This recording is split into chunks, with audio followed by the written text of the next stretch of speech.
एक समय अहंकारी राजाओं के रूप में राक्षसों ने पूरी पृथ्वी को आतंकित कर रखा था। राजा कंस एक ऐसा राक्षस था जिसने मथुरा पर शासन किया था। कंस एक सूदखोर था जो अपने पिता राजा उग्रसेन को राजगद्दी से हटाकर खुद राजा बन गया था। उसके शासन में मथुरा की प्रजा बहुत दुखी थी। कंस की देवकी नाम की एक प्यारी बहन थी।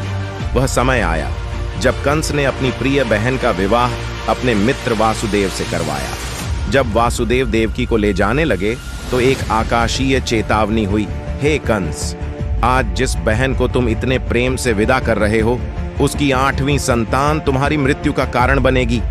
आकाश की आवाज सुनकर कंस आग बबूला हो गया। उसने तलवार निकाली और देवकी वासुदेव को मारने के लिए दौड़ा।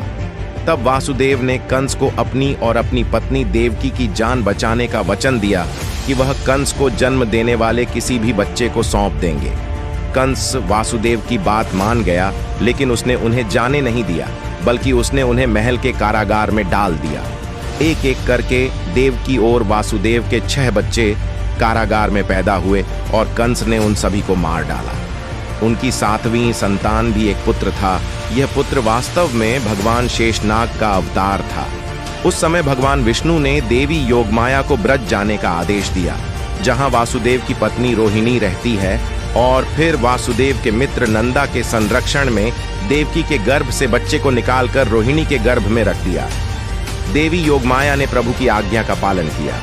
इसी समय चारों ओर ऐसी अफवाह फैल गई कि देवकी का 7वां पुत्र उनके गर्भ में ही नष्ट हो गया। अब 8वें बच्चे का समय आ गया है। उसी समय गोकुल में यशोदा के घर भी एक बालक का जन्म होने वाला था, जो वासुदेव के मित्र नंद की पत्नी भी थी। यशोदा के गर्भ से जो कन्या उत्पन्न हुई थी वह कोई और नहीं बल्कि देवी योगमाया थी। देवकी और वासुदेव के सामने भगवान विष्णु प्रकट हुए। उन्होंने उसे आशीर्वाद दिया और उससे कहा, अब मैं एक नवजात शिशु का रूप धारण करता हूं। तुम मुझे जाकर अपने मित्र नंद के घर वृंदावन में छोड़ दो और उससे उत्पन्न कन्या को लाकर कंस को सौंप दो। तुम चिंता मत करो, तुम्हारे जागते ही पहरेदार सो जाएंगे। जेल के दरवाजे अपने आप खुल जाएंगे और यमुना नदी तुम्हें पार करने का रास्ता दे देंगे। भगवान विष्णु के कहे अनुसार वासुदेव ने नवजात शिशु रूप श्री कृष्ण को कारागार से बाहर निकाला।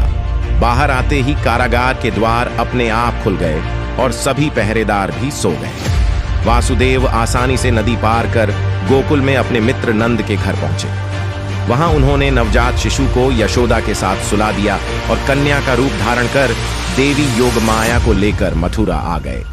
उनके लौटने के बाद कारागार के फाटक पहले की तरह बंद हो गए और सभी पहरेदार भी नींद से जाग गए। पहरेदारों ने जब नवजात शिशु को देखा तो वे तुरंत इसकी सूचना कंस के पास ले गए। कंस क्रोधित होकर कारागार में पहुंचा और कोठरी में जाकर देवकी के हाथ से कन्या छीनकर पृथ्वी पर पटकने का प्रयास किया, लेकिन वह कन्या आकाश में उड़ गई और देवी योगमाया का रूप धारण कर बोली, अरे मूर्ख, मुझे मारने से क्या होगा? तुम्हें मारने वाला जन्म लेकर सुरक्षित स्थान पर पहुंच गया है। वह शीघ्र ही तुम्हें तुम्हारे पापों का दंड देगा। यह कहकर देवी योगमाया अंतर्ध्यान हो गई। उधर यशोदा मैया जब उठी तो उन्होंने अपने पास एक सोता हुआ बच्चा पाया। नंद बाबा और यशोदा मैया उन्हें देखकर बहुत प्रसन्न हुए। बालक का नाम कृष्ण रखा गया, जो प्यार से कान्हा या कन्हैया के नाम से जाने जाते थे।